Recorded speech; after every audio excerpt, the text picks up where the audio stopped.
The farmer's market is back and the fish are running, which can only mean one thing. Summer is on its way. More decisions from the local board, more on the fish I mentioned, and a little preview of upcoming events on this, the Exeter Biweekly Report. I'm Hillary Donnell, and let's get started.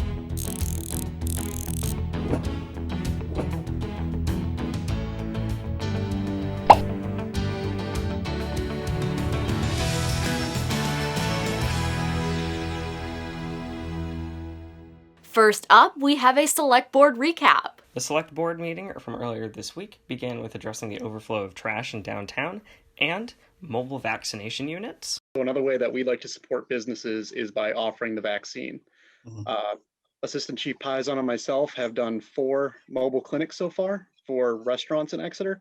We want to expand that. I've reached out to many of the food establishments in town and got a limited response, but we want to expand that to retail as well, any business in town.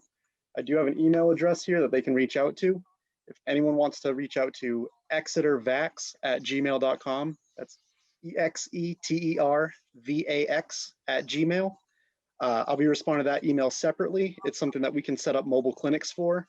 And as of the emergency use authorization today, employees basically of all ages, this would apply to. So we can order the supplies from the state, the vaccines, and we can come right out to the place of business and run a clinic. So we want to offer that to businesses as well to support them.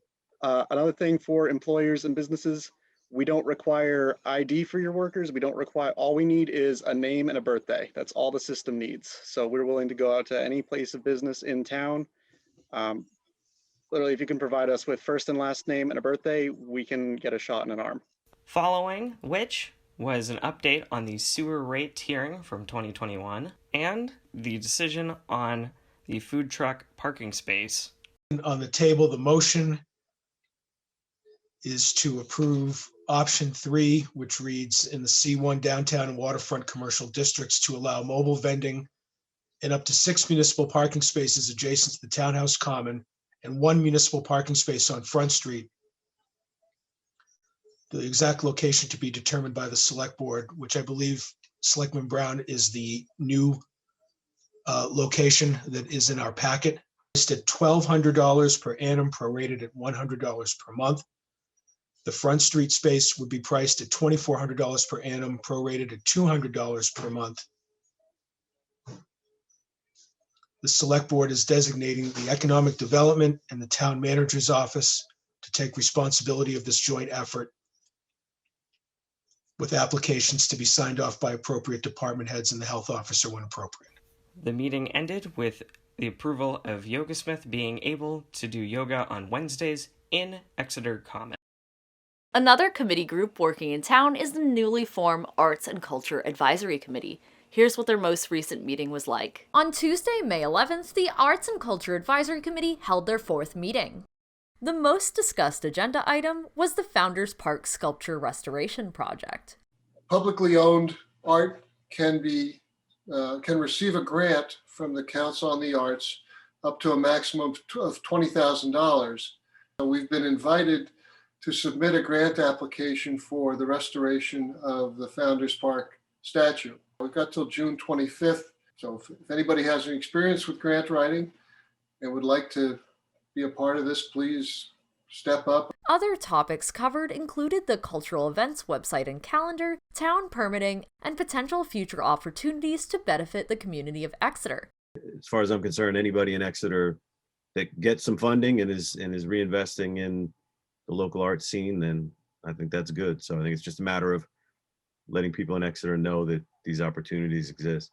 The commission intends to meet bi-monthly with their next meeting on May 25th. You can learn more on the Arts and Culture Advisory Commission page on the town website.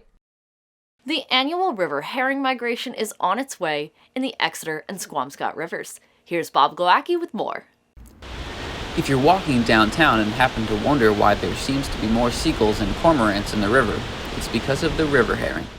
Every year since time immemorial, the alewife and blueback herring have swam upriver from the Gulf of Maine to spawn in the fresh water of the Exeter River. This year, the late snow and recent rains have been making the river colder than normal and a bit too fast for the fish. But Fish and Game's early reports showed that around 200 fish have made it up the fish ladder above the Pickpocket Dam. an increase over last year. For those interested in learning more about the dam removal and the migrating fish, check out our 2018 documentary, What We Have in Its Place. With archival footage and interviews with experts, it explores the rich heritage related to the river and both the mills and dams that once stood in downtown. Be sure to tune in to the next report for another river herring update.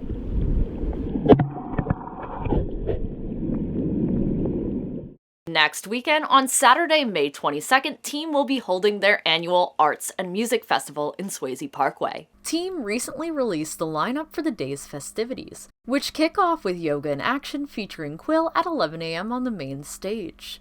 There will be acts until 6 p.m., which will occur at the main stage and at the singer-songwriter tent at the entrance to the parkway.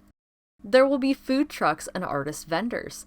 The event is free and open to the public with a suggested donation. Up next, Blue Hawk Media with your SAU 16 update.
Well, that is going to wrap us up for today. Thank you for watching, and be sure to join us on May 28th for our next episode. I'm Hillary Donnell. This has been the Exeter Biweekly Report, and here's your 4-day forecast. Friday will be mostly sunny, with a high of 75 degrees and a low of 49 degrees.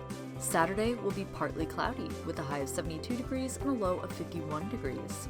Sunday will also be partly cloudy, with a high of 75 degrees and a low of 49 degrees. Monday will be cloudy, with a high of 68 degrees and a low of 51 degrees.